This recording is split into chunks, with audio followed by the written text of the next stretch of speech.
सर्व मंगल मांगल्ये शिवे सर्वार्थ साधिके शरण्ये त्र्यंबके गौरी नारायणी नमोस्तुते. मंडळी, आजपासून शारदीय नवरात्र सुरू होतं आणि नवरात्र हा सण फार प्राचीन काळापासून प्रसिद्ध आहे. 9 दिवस आणि 9 रात्र हा सण साजरा केला जातो. जीवनातील तम म्हणजे अंधार नाहीसा करून जीवन आपलं तेजोमय होण्याकरता केलेली ही उपासना किंवा व्रत आहे. सत्व, रज आणि तम या गुणात्मक होणारे दोष आई जगदंबेच्या कृपेने तिची उपासना केली असता नाहीसे होतात आणि आपल्या जीवाचा या उद्धार होतो, अशी यामागची विचारसरणी आहे. चला तर मग आजपासून पुढचे 9 दिवस रोज 9 रूपांचं वर्णन मी आपल्याला सांगण्याचा प्रयत्न करणार आहे आणि त्याचप्रमाणे प्रत्येक रंगाचं, प्रत्येक दिवसाच्या रंगाचं महत्त्व ते सुद्धा काय आहे हे पण मी तुम्हाला सांगण्याचा करणार आहे प्रयत्न. तर सुरुवात करूया आजच्या पहिल्या रूपाचं वर्णन. आणि त्या देवीच्या पहिल्या रूपाचं नाव आहे शैलपुत्री. वंदे वांछित लाभाय चंद्रार्धकृतशेखराम वृषारूढां शूलधरां शैलपुत्रीं यशस्विनीं. हिमालयाची कन्या या नावानेही ओळखली जाते. पर्वतराज हिमालयाची ही कन्या देवी वृषभावरती आरूढ आहे. तिच्या उजव्या हातामध्ये त्रिशूळ आहे आणि डाव्या हातामध्ये एक कमलपुष्प सुशोभित आहे. नवदुर्गांमध्ये सर्वप्रथम हिचं नाव सती आहे, म्हणजे तिचं प्रथम वंदन केलं जातं. आपल्या पूर्वजन्मामध्ये ही प्रजापती दक्ष यांची कन्या होती आणि त्यावेळेला तिचं नाव होतं सती. तेव्हा एकदा राजा प्रजापती दक्ष यांनी मोठा यज्ञ केला. सगळ्या देवी देवतांना आमंत्रित केलं आणि आपल्या ह्या सगळ्या यज्ञयागामध्ये त्यांनी मात्र पार्वतीला म्हणजेच थोडक्यात दुर्गेला बोलावलं नाही आणि शंकरांना तर त्यांनी निमंत्रित केलंच नाही. पण सतीला जेव्हा समजलं की आपल्या पतीला या विशाल यज्ञामध्ये निमंत्रण नाही, ती दुःखी झाली. पण तरीही तिने मनाशी निश्चय केला की नाही, आपण त्या यज्ञामध्ये जायलाच पाहिजे. आणि आपल्यावरती काही कारणांनी आपले वडील प्रजापती दक्ष हे रुष्ट झालेले आहेत, चिडलेले आहेत.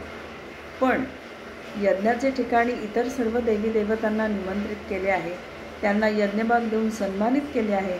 आपल्यालाच जाणून बुजून बोलावलं नाही. अशा परिस्थितीत आपण तिथे जाणे योग्य नाही हे शंकर भगवानांनी तिला समजावून सांगितले. पण तरीसुद्धा ती म्हणाली की नाही, हा यज्ञ पाहण्यासाठी आपण नक्कीच जाऊया. आणि तिने तो हट्टच धरला भगवान शिवशंकरांकडे. आणि सतीच्या हट्टापुढे शिवशंकरांचे काहीही चाले नाही. त्यांनी ती अनुमती दिली आणि सती भगवान शिवशंकरांसह आपल्या वडिलांकडे आली. परंतु तिच्याशी कोणीच बोललं नाही, तिच्याकडे साधं बघितलं सुद्धा नाही. सगळ्यांनी तिच्याकडे दुर्लक्ष केलं, तोंड फिरवलं आणि फक्त तिच्या मातेने सतीच्या तिला जवळ घेतलं.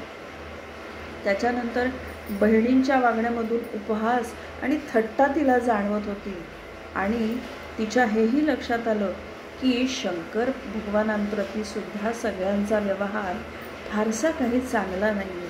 त्यांचा सतत पाण उतारा करणं चालू होतं आणि हे सगळं पाहून सतीला खूप दुःख झाले. हृदयामध्ये क्षोभ निर्माण झाला. क्षोभ म्हणजे राग निर्माण झाला, क्रोध निर्माण झाला आणि क्रोधाने ती अतिशय लालबुंद झाली, संतप्त झाली. तिच्या मनामध्ये असा विचार आला की आपण भगवान शंकरांचे म्हणणे जर मान्य केले असते तर हा अपमान किंवा ही भगवंताची जी थट्टा चालू आहे ती थट्टा आपल्याला बघावी लागली नसती. आणि अतिशय वज्रपाताप्रमाणे दारुण दुःख असं भगवान शंकरांनी सहन केलं आणि सगळ्यात मोठी चूक झाली. आणि हा अपमान तिला सहन झाला नाही आणि त्याच क्षणी तिने योगाग्नीद्वारे स्वतःला जाळून भस्म केलं. आणि हे बघून भगवान शिवशंकरांना राग आला. आपला अपमान झाल्यावर सुद्धा जितका राग आला नसेल तितका राग भगवान शिवशंकरांना आता आला. त्यांनी दक्ष राजाचा यज्ञ जो होता तो पूर्णपणे उद्ध्वस्त केला. सतीने योगाग्नीद्वारे आपल्या शरीराचे भस्म केले. सतीने पुढच्या जन्मी हिमालयाची मुलगी या रूपात जन्म घेतला. यावेळचे तिचे नाव हे शैलपुत्री असे विख्यात झाले. पार्वती, हैमवती ही सुद्धा यावेळची तिची नावे होती. म्हणजे एक पार्वती आणि हैमवती अशी पण तिची नावे. या देवीने हैमवती या स्वरूपात देवतांचेही गर्भहरण केल्याची कथा उपनिषदामध्ये सापडते. शैलपुत्री देवीचा विवाह शंकरांशी झाला. पूर्वजन्माप्रमाणे याही जन्मी ती भगवान शंकरांची अर्धांगिनी झाली. आणि नवदुर्गांमध्ये शैलपुत्री देवीचे महत्त्व हे अतिशय अनन्यसाधारण असं आहे. या देवीची शक्ती अनंत आहे. नवरात्रीतील प्रथम दिवशी तिचे पूजन केले जाते आणि तिची उपासना केली जाते.